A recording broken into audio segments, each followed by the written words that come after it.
Durdana but اور نائلہ جعفری بڑی فنکارائیں تھیں۔ دردانہ بٹ میرے بچوں کی استانی، جبکہ نائلہ جعفری میری چھوٹی بہنوں کی طرح تھیں۔ ان خیالات کا اظہار سعادت علی جعفری نے آرٹس کونسل آف پاکستان کے زیر اہتمام معروف اداکارہ دردانہ بٹ اور نائلہ جعفری کی یاد میں منعقدہ تعزیتی ریفرنس سے خطاب کے دوران کیا۔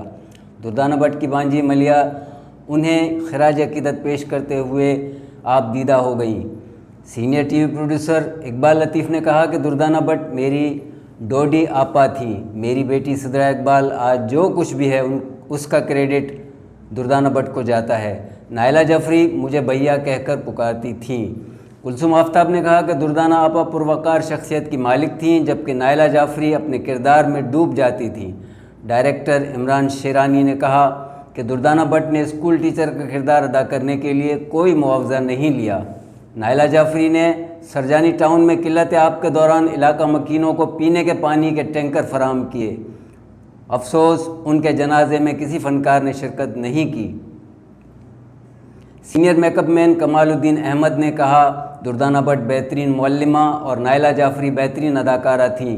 اداکار منور سعید نے کہا کہ ڈوڈی کو دیکھ کر چہرے پر مسکراہٹ آ جاتی تھی۔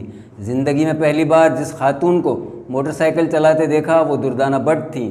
ہم نے کئی سال تک تھیٹر میں ایک ساتھ کام کیا، ان کی باتیں ہمیشہ یاد رہیں گی۔ نائلہ جعفری نفیس اور ملنسار خاتون تھیں۔ عرفان اللہ خان نے کہا پاکستان میں آنے والے زلزلہ متاثرین کے امدادی کاموں کے دوران نائلہ جعفری ہمارے شانہ بشانہ رہیں۔ پی ٹی وی کے جنرل مینیجر بختیار لغاری نے کہا کہ دردانہ بٹ ایک طویل عرصے کے بعد پی ٹی وی آئیں تو وہ رنجیدہ ہو گئیں۔ انہوں نے کہا کہ پی ٹی وی میں سب لوگ فیملی کی طرح کام کرتے تھے۔ اداکارہ و اداکارہ مصباح خالد نے اپنی ساتھی فنکاروں کو یاد کرتے ہوئے کہا کہ اس سال دل کے قریب رہنے والے بہت سارے لوگ دنیا سے چلے گئے۔ نائلہ میری دوست تھی، بیرون ملک مصروفیت کے باعث اس کے جنازے میں شرکت نہ کر سکی، جس کا مجھے دکھ ہے۔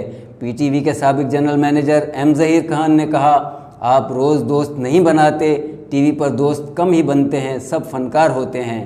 رضوان صدیقی نے کہا کہ کورونا کی وبا نے پرسہ دینے اور تعزیت کرنے کا انداز بھی بدل دیا ہے۔ پہلے لوگ گلے ملتے تھے، اب 6 فٹ دور سے بات کرتے ہیں۔ نائلہ جعفری سے 15 سال پرانا تعلق تھا، جبکہ دردانہ بٹ میری پسندیدہ اداکارہ تھی۔ خالد انم نے کہا کہ احمد شاہ نے ایک ایسی روایت ڈالی ہے کہ وہ ہمیں اپنے محسنوں کو بھولنے نہیں دیتے۔ دردانہ بٹ ایک درویش صفت خاتون تھیں۔ وہ حضرت سید ذہین شاہ تاجی بابا کی مرید تھیں۔ اس سال پرائڈ آف پرفارمنس کے لیے منتخب ہونے والے اداکار شہریار زیدی نے کہا کہ 1970 میں پہلی بار اسٹیج پلے میں دردانہ بٹ کے شوہر کا کردار ادا کیا۔ ڈوڈی بڑی اداکارہ تھیں۔ ان کا کہنا تھا کہ میں فنکار ہوتے ہوئے سوشل ورکر نہیں ہوں، لیکن یہ خوبی نائلہ جعفری میں تھی۔ میں کچھ عرصے تک ہومیوپیتھک ڈاکٹر کی حیثیت سے نائلہ کا معالج بھی رہا۔ انہیں ہماری دعاؤں کی ضرورت ہے۔ اداکار عادل واڈیا اپنی ساتھی فنکاراؤں کا ذکر کرتے ہوئے اشکبار ہو گئے۔ پی ٹی وی کے پروگرام مینیجر امجد شاہ نے کہا کہ آرٹس کونسل نے آج ہمیں اپنے لیجنڈز کو خراج عقیدت پیش کرنے کا موقع دیا۔ میری خوش قسمتی ہے کہ دردانہ بٹ اور نائلہ جعفری جیسی بڑی فنکاراؤں کے ساتھ کام کرنے کا موقع ملا۔ پی ٹی وی کا مارننگ شو نادیہ خان کے ساتھ دردانہ بٹ کی زندگی کا آخری پروگرام تھا۔ تقریب کے آخر میں صدر آرٹس کونسل محمد احمد شاہ نے تمام مہمانوں کا شکریہ ادا کرتے ہوئے کہا کہ دنیا سے تخلیق کار رخصت ہوتے جا رہے ہیں، ہمارا معاشرہ عظیم لوگوں سے بانجھ ہوتا جا رہا ہے۔ نائلہ جعفری بڑی حساس تھیں، انہوں نے زلزلے سے متاثرہ بچوں کی بہت دیکھ بھال کی۔ دردانہ بٹ بہت خوددار خاتون تھیں، انہیں کسی قسم کا لالچ نہیں تھا۔ دونوں بڑی اداکارائیں تھیں۔ ان کا مزید کہنا تھا کہ آرٹس کونسل فنکاروں کا گھر ہے، جہاں ہم سب ایک دوسرے کا دکھ سکھ بانٹتے ہیں۔ آج موجودہ دور میں فنکار دیہڑی دار مزدور بن کر رہ گیا ہے۔ آرٹس کونسل فنکاروں کے احترام میں کبھی کمی نہیں آنے دے گا۔